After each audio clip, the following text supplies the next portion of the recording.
పూర్తిస్థాయి బడ్జెట్ ఈ నెలలోనే ప్రవేశపెడతామని, ఈ బడ్జెట్లోనే రైతు భరోసాకు నిధులు కేటాయిస్తామని డిప్యూటీ సీఎం బట్టి విక్రమార్క చెప్పారు. తెలంగాణలో ఏర్పడిన ప్రజాప్రభుత్వం రాష్ట్ర వనరుల సంపదను ప్రజలకే పంచుతుందని స్పష్టం చేశారు. పంటలకు పెట్టుబడి సాయం కోసం రైతు భరోసా ఇస్తామని ఎన్నికల్లో వాగ్దానం చేశామని, ఆ హామీ అమలు చేయాలనే దృఢ సంకల్పంతో ఉన్నామన్నారు. రైతు భరోసా పథకం విధి విధానాల రూపకల్పనలో భాగంగా కేబినెట్ సబ్ కమిటీ ఇవాళ ఉమ్మడి ఖమ్మం జిల్లాలో అభిప్రాయాలను సేకరిస్తుంది.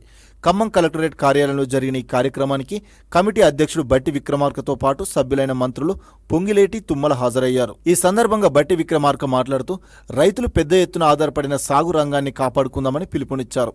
గత ప్రభుత్వం విడుదల చేయకుండా పెండింగ్లో పెట్టిన రైతు బంధు నిధులను సమయానుకూలంగా తమ ప్రభుత్వం విడుదల చేసిందని చెప్పారు. పార్లమెంట్ ఎన్నికల నేపథ్యంలో కేంద్రం పూర్తిస్థాయి బడ్జెట్ ప్రవేశపెట్టనందున రాష్ట్ర ప్రభుత్వం కూడా ఓటాన్ అకౌంట్ బడ్జెట్ను ప్రవేశపెట్టిందన్నారు. కేంద్ర ప్రభుత్వం పూర్తిస్థాయి బడ్జెట్ ప్రవేశపెట్టిన తర్వాత రాష్ట్ర ప్రభుత్వానికి ఇచ్చే నిధులను దృష్టిలో పెట్టుకుని త్వరలోనే పూర్తిస్థాయి బడ్జెట్ ప్రవేశపెట్టబోతున్నదని చెప్పారు. ప్రభుత్వం ఓపెన్ మైండ్తో ఉందని, రైతుల ఆలోచన ప్రకారమే ప్రభుత్వం ముందుకు వెళ్లాలనుకుంటుందన్నారు. అందుకే రైతుల నుంచి వచ్చే ప్రతి సూచనను పరిశీలిస్తామని స్పష్టం చేశారు.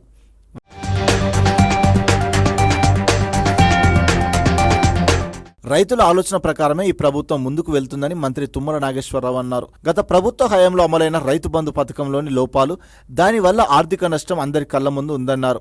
అటువంటి పద్ధతిలో కాకుండా నిజమైన రైతులు కష్టపడే చిన్న సన్నకారు రైతులను ఆదుకోవడమే తమ ప్రభుత్వ లక్ష్యమన్నారు. రైతుల మనోభావాల మేరకే సహాయం అందించాలనే ఉద్దేశంతో ఈ అభిప్రాయ సేకరణ చేపడుతున్నామన్నారు. రైతు భరోసా విషయంలో ఇప్పటివరకు ప్రభుత్వం ఎలాంటి నిర్ణయం తీసుకోలేదని, 10 జిల్లాల్లోని రైతుల అభిప్రాయాలు తీసుకున్న తర్వాతే విధి విధానాలపై ఓ నిర్ణయం ఉంటుందన్నారు. అప్పటి వరకు రైతులకు ఆర్థిక సహాయం విషయంలో మీడియాలో వచ్చే కథనాలను నమ్మొద్దన్నారు.